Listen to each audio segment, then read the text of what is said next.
Hey everyone! Before we dive into one of the most disturbing missing person cases you will ever hear, please do me a huge favor. Hit that like button, subscribe to the channel, and turn on the notification bell. Trust me, you do not want to miss the deep dive true crime content we are bringing you. Today's story is about a young woman who vanished while hiking in one of America's most beautiful national parks. A week later, searchers found something hanging from a tree, something that should never have been there. It was her bra, tied 13 feet above the ground, clean and dry even after days of rain. How did it get there? What happened to Ruby Rivera? And why did a trained park worker turn into a cold-blooded predator? You are about to find out. In September of 2013, a 20-year-old biology student named Ruby Rivera drove to Olympic National Park in Washington State for a day hike. She was a disciplined, careful young woman who planned every step. Her friends described her as someone who never broke a promise and always followed a schedule. On the morning of September 15th, the weather was cool, damp, and shrouded in the thick fog typical of the Pacific Northwest rainforests. Ruby parked her blue sedan at a lot near the start of the Sol Duc Valley Trail, dressed in practical hiking gear, with a small backpack carrying essentials. Her plan was simple: hike to the Sol Duc Falls, enjoy the ancient forest, and return by 7 p.m. At 10 in the morning, she sent a short text to her parents saying she was starting the climb and expected to be back in the evening. That was the last time anyone heard from her alive. When Ruby did not return home by 9:30 p.m., her family felt a sharp, unexplainable anxiety that turned into panic within minutes. Her father called her phone at least 10 times, but each attempt ended with an automated message about no network coverage. The Washington State Police launched a search operation the next morning at 6:45 a.m. Rangers first inspected the parking lot. Ruby's car was exactly where she had left it, with no signs of tampering. Inside, on the front seat, they found a thermal mug, a spare sweater, and a printed route map with her personal markings, proof that she had gone to the trail and had not returned to the vehicle. The search was complicated by sudden fog and a temperature drop to 45 degrees Fahrenheit, which was dangerous for someone without shelter. Canine teams and volunteers from Oregon Search and Rescue were brought in, but the dogs could not pick up a steady trail. The scent was broken up by streams of humid air and the footprints of other tourists. Investigators considered theories ranging from an accident on steep cliffs to a wild animal attack, but no signs of struggle or blood were found anywhere along the marked trail sections. The Mount Hood Forest, as locals call it, was eerily quiet, creating a feeling of complete isolation. The first alarming piece of evidence was discovered 2,624 feet off the main route, in a direction completely opposite to Ruby's logical trajectory. It was her sun hat, lying on wet moss deep in the thicket. The hat looked surprisingly clean, as if it had not been thrown in a hurry but carefully placed. According to one of the search coordinators, Ruby had no reason to leave the trail and go so far into impenetrable bushes where the ground literally collapsed underfoot. Rangers noted in their reports that such a disappearance without any material trace is extremely rare and usually indicates a scenario far beyond mere disorientation. Ruby's parents refused to believe that their daughter could have been so grossly misdirected. They felt that someone had cold intent behind it. Everyone who worked in that sector recalled the oppressive silence, a silence that seemed to turn off all the natural sounds of the forest. The question of why the hat was so far off the trail remained unanswered. The search was becoming more difficult every hour because of the dense spruce cover that made helicopter thermal imagers virtually useless. While volunteers combed the junctions of unofficial trails created by hunters, investigators began to believe that Ruby Rivera had ended up where no one expected her to be, or had encountered something that did not fit the logic of ordinary tourist accidents. The forest of Olympic National Park remained silent, reliably guarding the secret of the girl's disappearance, and her family plunged into a state of endless waiting that became more unbearable with each passing hour. The active phase of the search operation lasted exactly 7 days, during which hundreds of people, professional rangers, dog handlers, and National Guard members, methodically combed every available area around the Sol Duc Falls. However, as of the evening of September 21st, no new evidence or trace of Ruby had been found. Due to depletion of resources and lack of real leads, most official units were withdrawn to their permanent locations, and the main headquarters cut funding for the active phase, leaving only a limited contingent to monitor the area. Nevertheless, A small group of experienced volunteers who specialized in searches in remote mountainous areas refused to stop working. They shifted their focus to remote sectors previously considered unlikely to hold the missing girl. Exactly 1 week after Ruby's disappearance, on the morning of September 22, 2013, a group of 4 volunteers, led by a former military tracker, was exploring the Seven Lakes Basin area. This area is characterized by extremely difficult terrain, numerous rocky outcrops and dense stands of spruce trees where even on a sunny day there is deep shade. The air temperature that morning did not exceed 40 degrees Fahrenheit, and humidity remained critically high after prolonged nighttime showers. At approximately 11:15 a.m., one of the group members, looking down the hillside with binoculars, noticed a strange light object swaying rhythmically in the wind. It was hooked to a thin branch of an old spruce at a height much higher than a person could reach. When the volunteers got closer to the tree, they were stunned by what they saw. A woman's bra was hanging about 13 feet off the ground. The thing looked completely unnatural against the backdrop of wild, untouched nature. What was most striking was that the fabric was clean and dry, even though the area had received significant rainfall over the previous 16 hours, and the surrounding pine needles were soaked with moisture and mud. According to witness statements later documented by Washington State Police, the object was hanging so high that Ruby herself, at 5 feet 6 inches tall, could not have left it there under any circumstances without the use of a ladder or a special lifting mechanism. Standing under the tree, the volunteers noted that the lower branches of the spruce only began at a height of 10 feet, and the trunk was too smooth to climb without specialized equipment. Once forensic experts and county sheriff's officials arrived, the area was taped off, and the object was carefully removed using a telescopic boom to avoid damaging potential microevidence. A preliminary on-site examination confirmed that there were no traces of blood or tears on the fabric, but the manner in which the strap was wrapped around the branch indicated that it had been deliberately placed by a third party. The most chilling fact for the investigation was the geolocation of the discovery. The Seven Lakes Basin area was exactly 5 miles in a straight line from where Ruby's car had been parked. To cover that distance on foot, through fallen trees and mountain ridges, an experienced hiker would have needed at least 6 to 7 hours of continuous walking, which did not fit into Ruby's original itinerary. The identification procedure that evening was a devastating blow to Ruby's parents. When they saw the item, they instantly confirmed that it belonged to their daughter, pointing to specific markings and brand that Ruby had bought at only one store in Seattle. That moment became the point of no return in the investigation. The theory of an accident or a fall into one of the many crevices was finally rejected. The presence of the victim's personal belongings at such a considerable distance from the place of disappearance, and in such a specific, demonstrative position, indicated the presence in the forest of a person who not only followed Ruby but also had enough time and means to leave such a gruesome marker.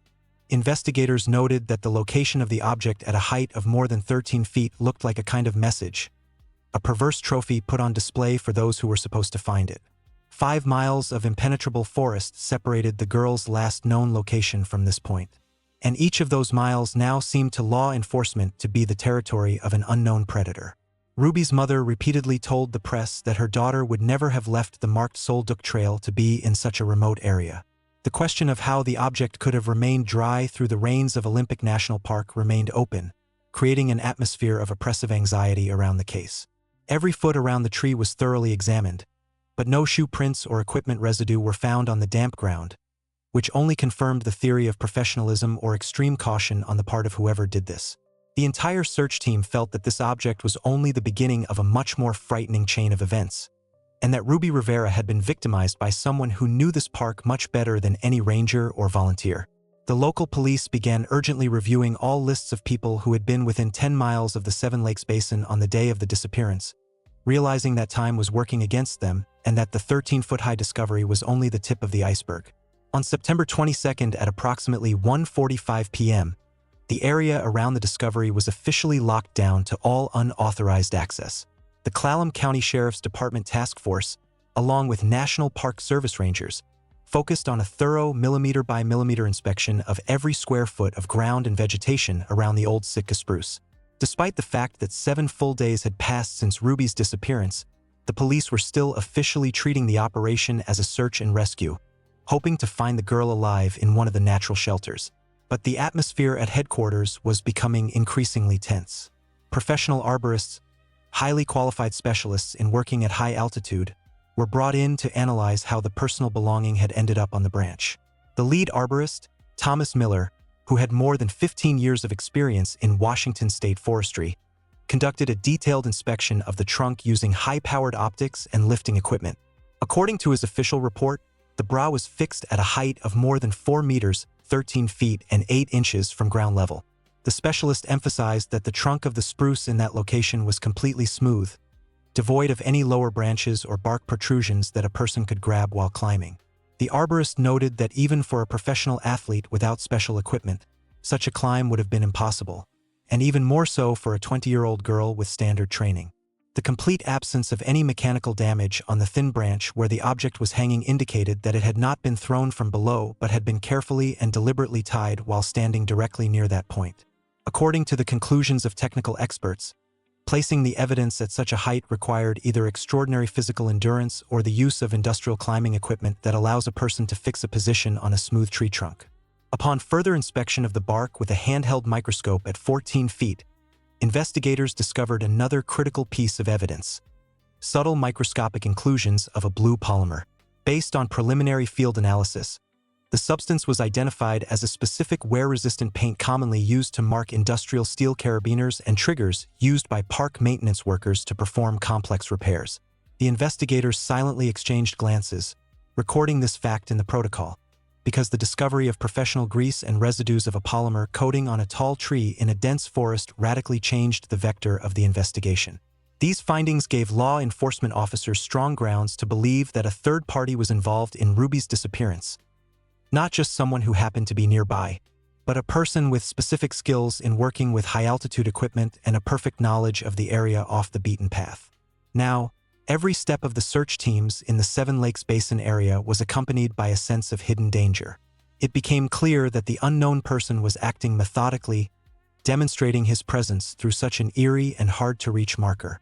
The question of who exactly could have had free access to industrial equipment, and why this vertical installation was created 5 miles from the place of disappearance, became key. The investigative team began collecting data on all persons licensed to work in the tree canopy in Olympic National Park. They realized that the kidnapper's trajectory could be not only horizontal but also vertical, allowing him to remain invisible to conventional search teams. The entire sector around the old spruce tree was again scanned with metal detectors, but the forest seemed to have absorbed any other material traces of the perpetrator. The temperature in the search area continued to drop, reaching 38 degrees Fahrenheit at night, and the fog descending from the ridges made every tree look like the one near which the evidence had been found. An oppressive silence hung in the air, broken only by the creaking of the old spruce trees in gusts of wind, reminding the operation of how vulnerable Ruby had been to a man who had the strength and equipment to rise above the ground.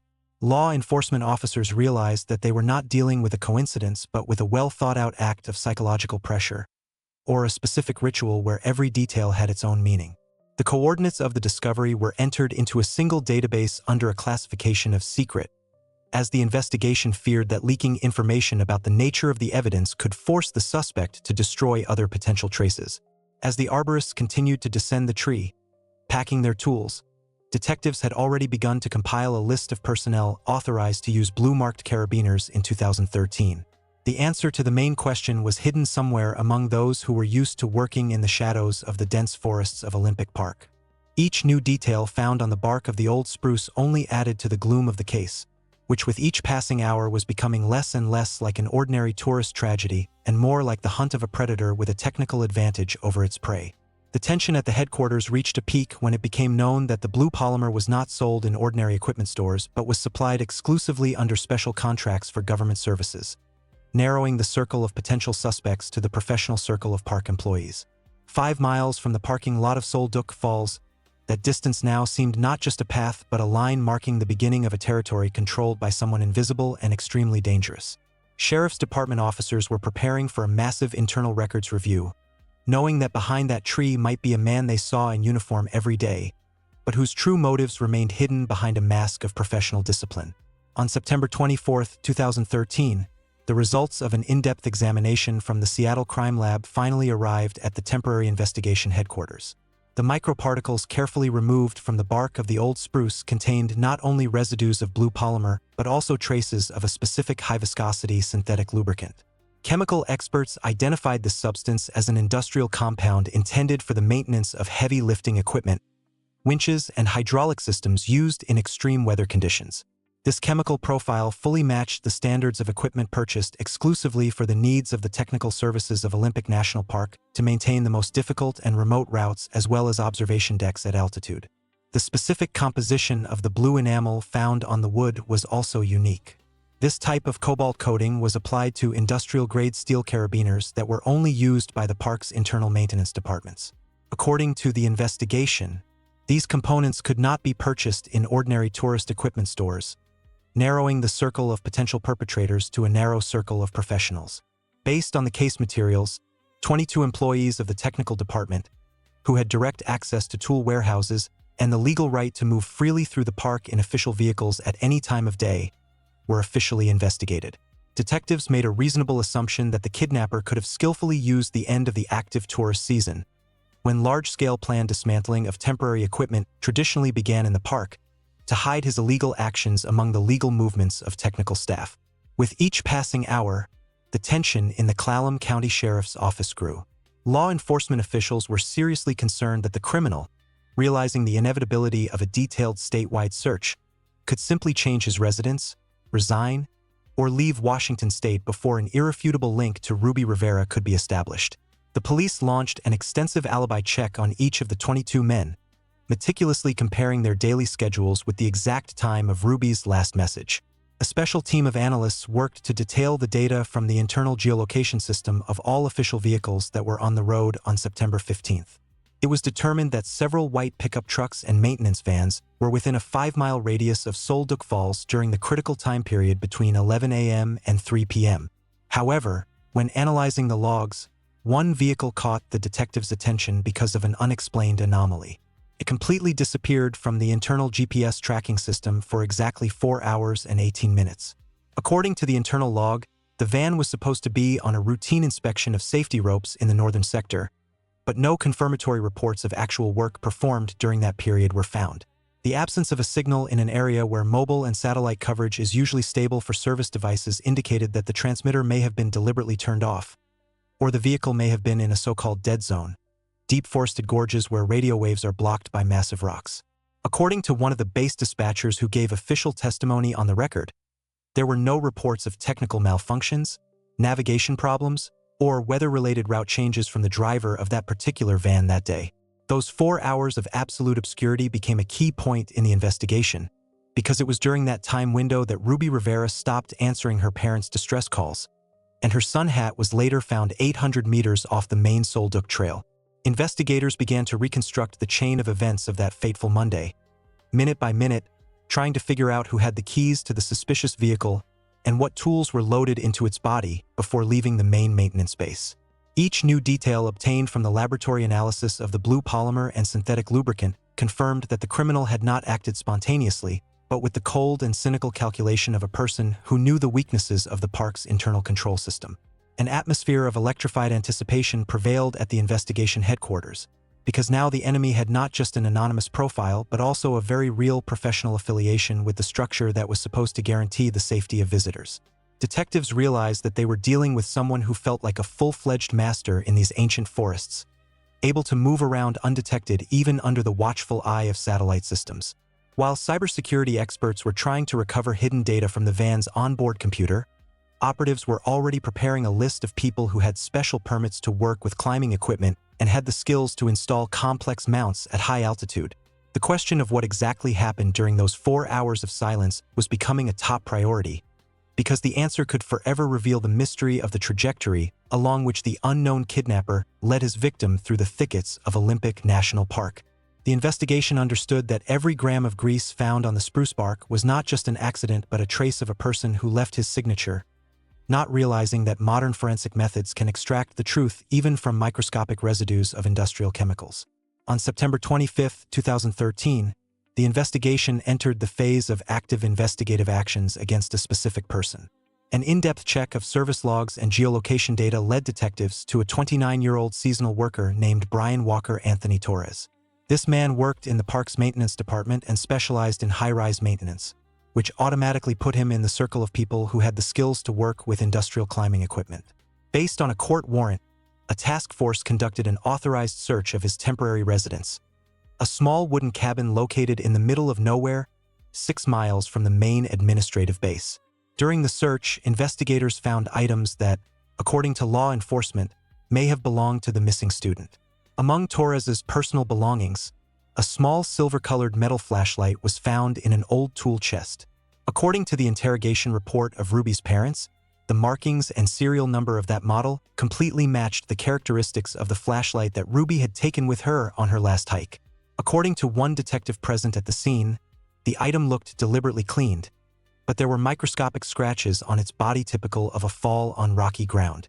At the same time, forensic experts completed a comparative analysis of the blue polymer found 13 feet up on the trunk of the old spruce. The results were stunning. The paint microparticles were identical to the coating of professional steel carabiners that were in Torres's personal toolkit seized during the search. The specific chemical composition of the enamel and the degree of wear on the metal indicated that these were the carabiners that had left the mark on the bark of the tree in the Seven Lakes Basin area.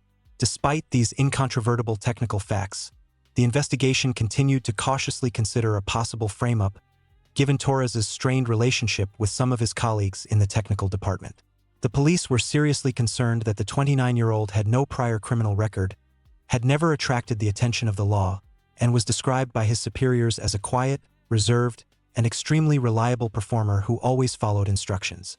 However, a subsequent inspection of the company van assigned to Torres led law enforcement to change their minds. In the cargo compartment of the vehicle, behind the driver's seat, they found a small fragment of light blue fabric that resembled the material of Ruby Rivera's sports top.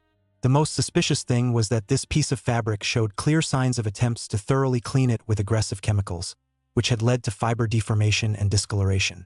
Experts noted in the report that the vehicle body smelled of chlorinated bleach, unusual for forestry equipment, indicating that it had been recently wet cleaned to destroy biological traces. Investigators noted that the fabric fragment was found in a gap between a metal partition and the floor, where it could have fallen accidentally during a struggle or during transportation of cargo. The police were extremely concerned about why an experienced employee who knew the rules for handling evidence would keep such a compromising item in his car, and why he tried to wash it. According to witnesses from the base staff, Torres seemed somewhat distracted on the day of Ruby's disappearance but showed no signs of aggression or anxiety, which only added to the case's eerie tone. 5 miles from the girl's last campsite, that was a distance the suspect could have easily covered in his van in 16 minutes using forest roads closed to tourists. Each new piece of evidence found in Torres's modest home, which was kept almost under martial law, only reinforced the theory that he was directly involved in the kidnapping. Investigators began to reconstruct the 29-year-old worker's van movements minute by minute, realizing that behind the mask of a perfect park employee could be a person with carefully hidden dark intentions. All seized items, including the flashlight and the set of climbing carabiners, were sent for a second, more detailed examination in hopes of finding the victim's DNA. Despite Torres's best efforts to clean his tools, the situation at headquarters remained tense, because there was still no direct evidence of Ruby's violent death, and the #1 suspect continued to remain silent, which many around him began to perceive as a sign of a deep, hidden threat. The question of why a piece of fabric was found in his car, and what role his professional skills played in this drama, was becoming the main challenge for detectives preparing for a decisive confrontation in the interrogation room. On September 26, 2013, at 8:20 a.m., Brian Walker Anthony Torres was officially arrested and taken to the Clallam County Sheriff's Department for his first official interrogation as the prime suspect in the disappearance of Ruby Rivera. Due to new circumstances discovered during the search of his temporary residence, law enforcement changed the format of the interview from voluntary to compulsory. In interrogation room number 2, equipped only with a massive metal table and 3 chairs, the 29-year-old behaved surprisingly calmly, maintaining a steady breathing rhythm and demonstrating almost professional confidence in his own righteousness. The walls, painted pale gray, created an atmosphere of complete isolation, but Torres did not seem to feel any pressure. According to investigators, he categorically denied any physical contact with Ruby on September 15th, claiming that he had only seen her in official orientation posters posted in the park after the search had begun. When the lead detective placed the silver flashlight found during the search on the table, Torres showed no sign of fear or concern. Instead, he provided a seemingly logical explanation, stating that he had picked up the item on one of the trails in the Sol Duc Falls area during a routine inspection 3 days before he learned of the incident. According to his testimony, he simply put the flashlight in his toolbox and forgot to take it to the lost and found due to his workload at the end of the season. According to the interrogation report, his speech was logical and coherent. But 2 behavioral analysis experts who watched the proceedings through a one-way mirror noted in their reports that Torres's body language indicated a critically high level of internal anxiety. The experts noted that the man hardly blinked and gripped the edges of the metal table tightly whenever the conversation turned to the method of securing the woman's garment 13 feet up on the perfectly smooth trunk of a spruce tree. He avoided direct eye contact whenever the detective asked about the technical capabilities of industrial equipment and tried to steer the conversation toward purely professional details of his daily work. Torres described in detail the characteristics of different types of steel carabiners, the specifics of components, and safety rules for working at high altitude, which led the investigation team to believe that he was deliberately creating information noise to avoid direct answers. The investigators continued to methodically apply pressure, presenting new facts about the inconsistency of his actual movements in Olympic National Park on the day of Ruby's disappearance. When the detective emphasized that his official van had completely disappeared from the internal monitoring system for 4 hours and 18 minutes, Torres simply shrugged coldly.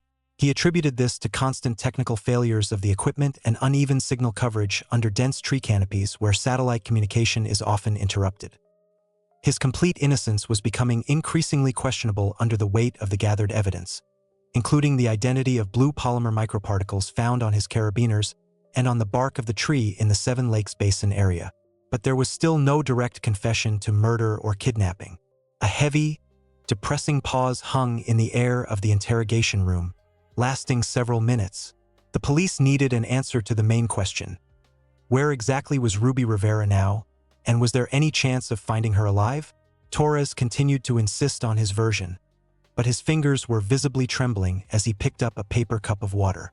The 5 miles from the girl's last contact point to the discovery of her personal belongings was territory he knew perfectly, and every second of his silence only increased the tension.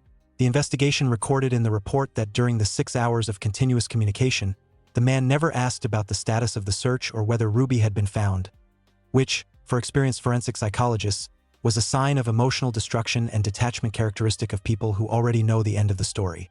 At the end of the interrogation, Torres looked exhausted, but his mask of the perfect park worker never really cracked. The police realized that without direct biological evidence irrefutably linking Torres to Ruby's physical presence in his car, it would be extremely difficult to take the case to the next level of court. Law enforcement officers realized that this 29-year-old man was a much more difficult opponent than he had first appeared, and his knowledge of the Olympic forest gave him the illusion of complete impunity. Each of his answers was measured, as if he had calculated every step of the detectives in advance, trying to leave them in the zone of assumptions and circumstantial evidence. However, the 4 hours and 18 minutes of silence on the air remained the main anomaly that Torres could not explain in terms of the logic of the work process. The tension in the room reached its peak when the detective turned off the recording and simply looked Torres in the eye, but he only looked away toward the mirror behind which the analysts were watching. The breakthrough in the high-profile case occurred on September 27, 2013, when the investigative team received the results of an in-depth forensic examination of Brian Torres's company van. Realizing that the initial inspection might not have revealed carefully hidden evidence, the detectives brought in specialists in high-intensity ultraviolet radiation and luminol-based reagents. During the reinspection of the cargo hold, which lasted more than 6 hours, experts noticed a barely noticeable irregularity in the metal coating under a stationary rack for climbing equipment. After dismantling the structure with hydraulic tools, a hidden compartment was found under a false floor. There, using ultraviolet lamps, numerous biological traces were recorded. Despite the suspect's use of aggressive disinfectants, microscopic drops of blood and a few hairs remained in hard-to-reach fastener crevices. An urgent DNA examination confirmed a complete match between the genetic material and the samples provided by Ruby Rivera's parents. The presence of the victim's biological traces in a hidden technical sector of the car, to which only the 29-year-old worker had access, was an indisputable fact that completely destroyed his previous line of defense.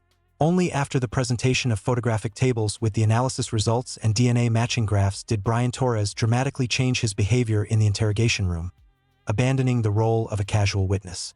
According to the investigation, recorded in a multi-page protocol, the man began to give detailed testimony about what really happened on September 15, 2013.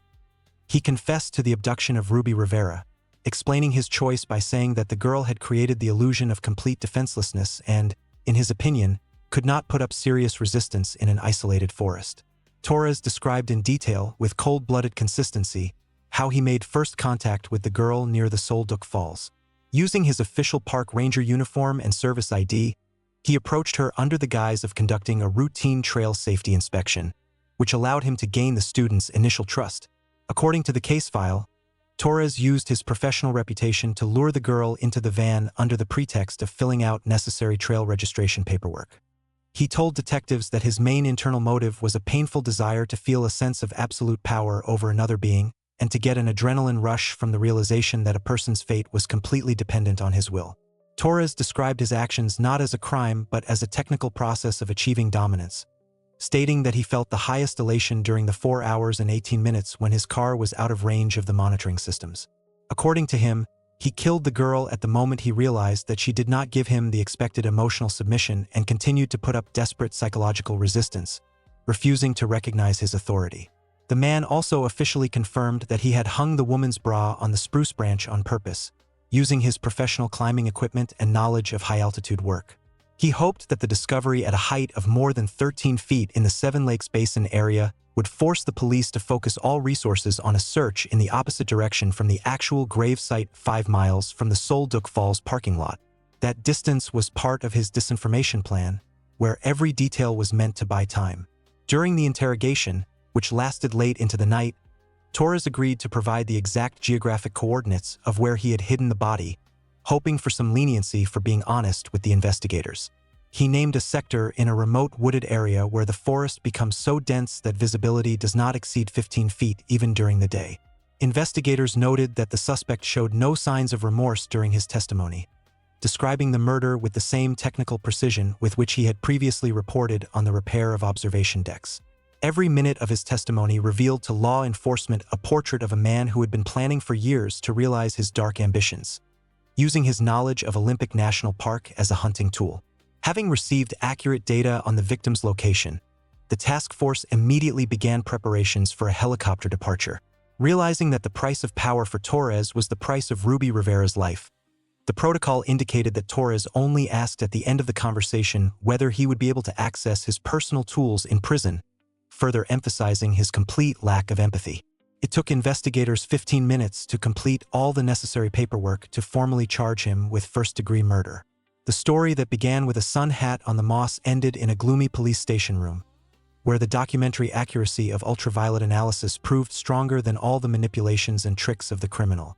Now the Olympic forest was to give back the last secret that Torres had tried to hide forever under a layer of damp earth and pine needles, 5 miles from the sunny waterfalls. The trial of 29-year-old Brian Walker Anthony Torres began in late November 2013 in the Port Angeles District Court.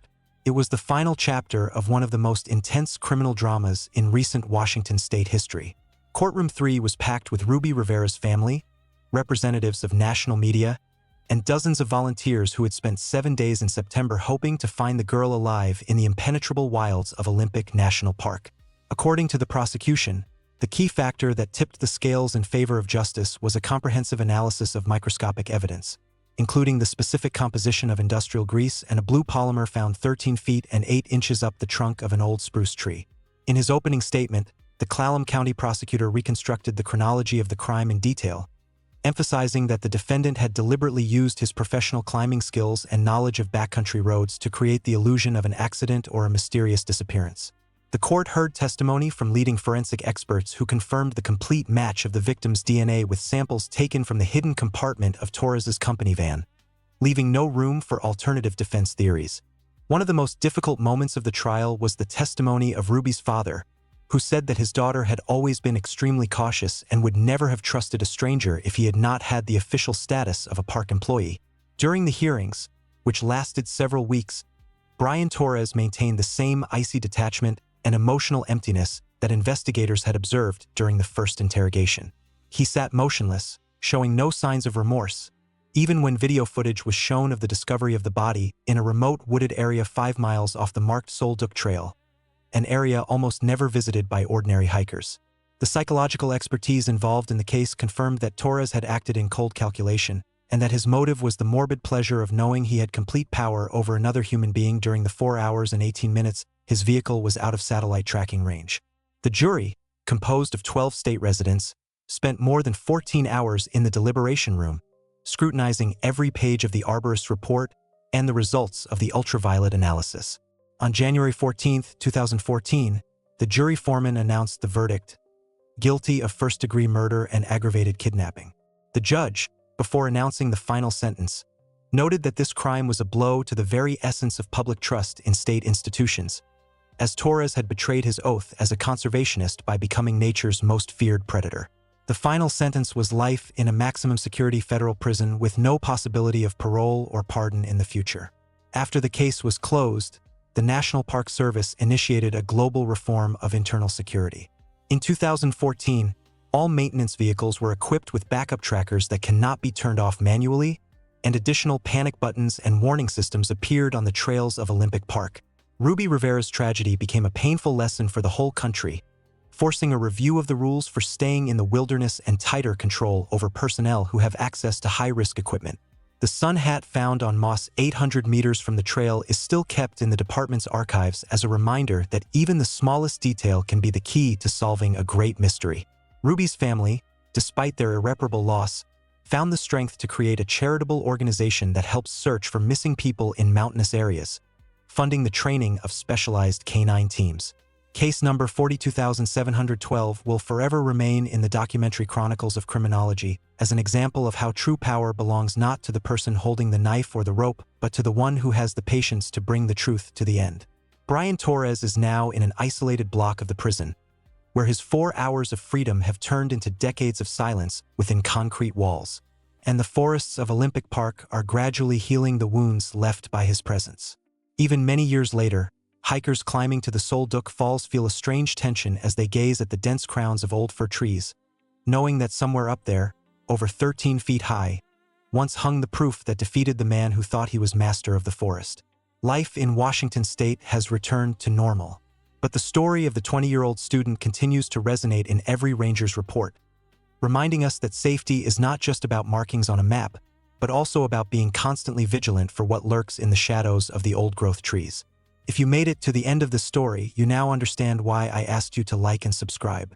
True crime cases like this remind us that monsters are not always hiding in dark alleys. Sometimes they wear uniforms and carry official IDs. Share this video with someone who loves hiking. And as always, stay safe out there. I will see you in the next one.